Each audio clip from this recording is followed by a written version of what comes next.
Dari data yang kami terima, sebanyak 10.000 lebih masyarakat Aceh Tengah telah melakukan vaksinasi selama 6 hari penyelenggaraan ini.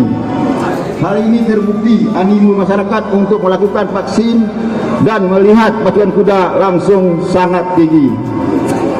Pacuan kuda di Tanah Gayo yang tentunya terdiri dari Kabupaten Aceh Tengah, Kabupaten Benar Meriah dan Kabupaten Gaya Lues senantiasa menjadi agenda penting dan menjadi agenda tahunan, terutama dalam rangka memperingati hari-hari besar daerah dan nasional seperti ulang tahun daerah dan hari ulang tahun kemerdekaan negara Republik Indonesia.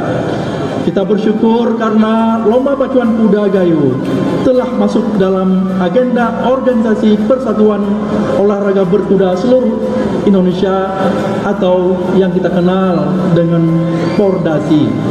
Yang mengucapkan Alhamdulillahirabbil alamin.